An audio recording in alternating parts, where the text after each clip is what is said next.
নমস্কার বন্ধুরা, আমি অনিন্দিতা আবারও নতুন একটা রেসিপিতে আপনাদের সকলকে স্বাগত জানাচ্ছি। আশা করি আপনারা সবাই খুব ভালো আছি। আর বন্ধুরা, আমরা তো আলু পোস্ত, ঝিঙে পোস্ত, পটল পোস্ত তো অনেক খেয়েছি। আজকের একদম নতুন ধরনের মুগ ডালের পোস্ত বা মুগ পোস্ত আপনাদের সাথে শেয়ার করব। আমি কীভাবে বানাচ্ছি পুরো ভিডিওটি দেখার অনুরোধ রইল।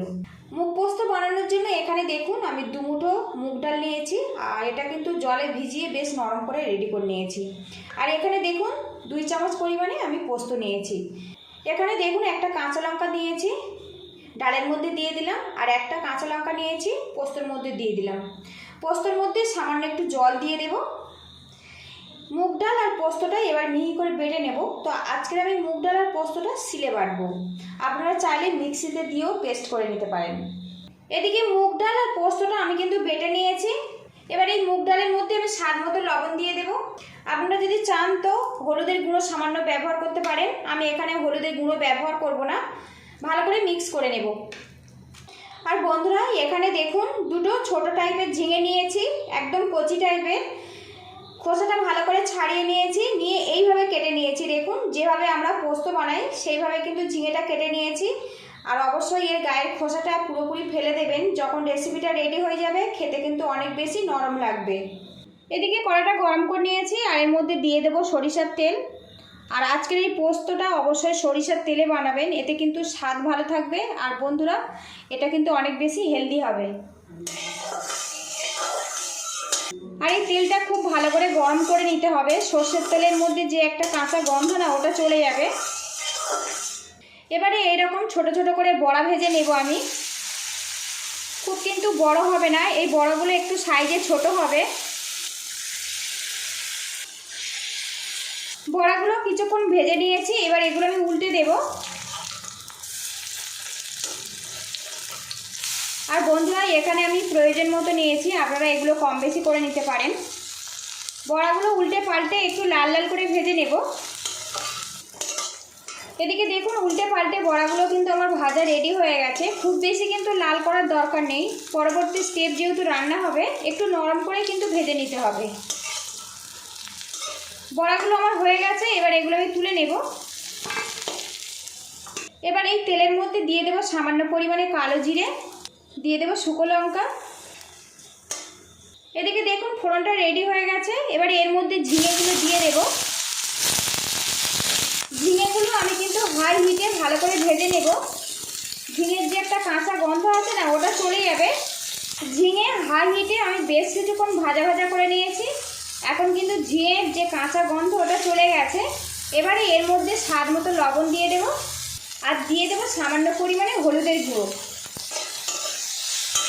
এখানে কিন্তু হলুদের পরিমাণটা একটু কম রাখবেন, যেহেতু পোস্ত রেসিপি একটু সাদা সাদা হলে কিন্তু পারফেক্টভাবে তৈরি হবে। এখানে আমি একদম সামান্য পরিমাণে হলুদের গুঁড়ো ব্যবহার করেছি। আর বন্ধুরা, ভিডিওটি দেখতে দেখতে একটা লাইক দেওয়ার অনুরোধ রইল। ফেসবুক থেকে দেখলে পেজটা ফলো করে নেবেন, আর ইউটিউব থেকে দেখলে চ্যানেলটি সাবস্ক্রাইব করে চ্যানেলের পাশে থাকবেন। হলুদের গুঁড়ো দিয়েছি, আরও কিছুক্ষণ নাড়াচাড়া করে নেব। এবারে এর মধ্যে দিয়ে দেব পোস্ত বাটা। পোস্ত বাটা দিয়ে একটু নাড়াচাড়া করে নেব, পোস্তর যে কাঁচা গন্ধ ওটা চলে যাবে।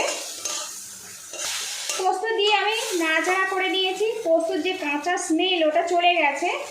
এবারে এর মধ্যে আমি দিয়ে দেব জল। এর মধ্যে আরও 1 বাটি জল দিয়ে দেব। এই পোস্তর মধ্যে বড়া পড়বে, বড়া কিছুটা ঝোল টেনে নেবে। ঝোল টানার পরেও কিন্তু ঝোল থাকবে, সেই মতো কিন্তু জলটা দিয়ে দিতে হবে। আর এই রেসিপিটা কিন্তু হালকা হালকা ঝোল থাকলে তবে ভাতের সাথে কিন্তু খেতে ভালো লাগবে, সেই মতো কিন্তু আপনারা জলটা দিয়ে দেবেন। এবারে এর মধ্যে কয়েক দানা চিনি দিয়ে দেব। চিনিটা কিন্তু সামান্য পরিমাণে দিতে হবে, যেহেতু এখানে পোস্ত ঝিঙে হালকা হালকা মিষ্টি থাকে। ভালো করে মিক্স করে নেব, নিয়ে কিন্তু আমি ঝোলটা ফুটিয়ে নেব। বেশ কিছুক্ষণ ফুটিয়ে নিয়েছি, এতে কিন্তু ঝিঙেটা প্রায় আমার 80% সিদ্ধ হয়ে গেছে। এবারে এর মধ্যে দিয়ে দেব বড়াগুলো। মুগের ডালের বড়া কিন্তু খুব বেশি সিদ্ধ হতে সময় লাগে না, অল্পক্ষণের মধ্যেই কিন্তু বড়াটা নরম হয়ে যায়। এবারে একটা পাত্র দিয়ে ঢেকে রাখবো 2 থেকে 3 মিনিটের জন্য, আর গ্যাস লিডটা মিডিয়ামে রাখবো। এবার ঢাকনাটা খুলে নেব। আর এখন দেখুন বড়াগুলো কিন্তু বেশ নরম হয়ে গেছে, আর সাথে কিন্তু ঝিঙেটা বেশ সুন্দরভাবে কিন্তু নরম হয়ে গেছে। আর এই রকম ঝোল অবস্থাতে নামাবো, তবে কিন্তু ভাতের সাথে পারফেক্ট লাগবে খেতে। সবশেষে এর মধ্যে 1 চামচ পরিমাণে সরিষার তেল দিয়ে দেব। ভালো করে মিক্স করে নেব। নিয়ে আমি গ্যাস লিডটা বন্ধ করে দিয়েছি। তো বন্ধুরা, লুকিংটা দেখুন, একদম নতুন স্বাদের মুগ পোস্ত আমার কিন্তু রেডি হয়ে গেছে।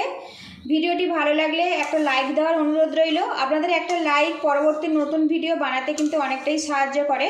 আর বন্ধুরা, ইউটিউব থেকে দেখলে চ্যানেলটিকে সাবস্ক্রাইব করে অবশ্যই পাশে থাকবেন। পাশে থাকা বেল আইকনটিও প্রেস করে রাখবেন। আমি যখনই ভিডিও আপলোড করব সবার আগে নোটিফিকেশান আপনার কাছে চলে যাবে। আর ফেসবুক থেকে দেখলে পেজটা ফলো করার অনুরোধ রইল। এবারে এটা আমি নামিয়ে নেব, তারপরে আপনাদের সঙ্গে আমি দেখা করছি। তো বন্ধুরা, পোস্ত তো আপনারা অনেকভাবে বানিয়েছেন। একদম নতুন স্বাদের মুগ পোস্ত এইভাবে কিন্তু বানিয়ে নিতে পারেন। নিরামিষ দিনে খেতে কিন্তু অসাধারণ হয়। কেমন হয়েছে অবশ্যই আমাকে কমেন্ট বক্সে জানাবেন। পুরো ভিডিওটি দেখার জন্য ধন্যবাদ রইল। পরবর্তী ভিডিও দেখার আমন্ত্রণ রইল। আপনারা ভালো থাকবেন, সুস্থ থাকবেন।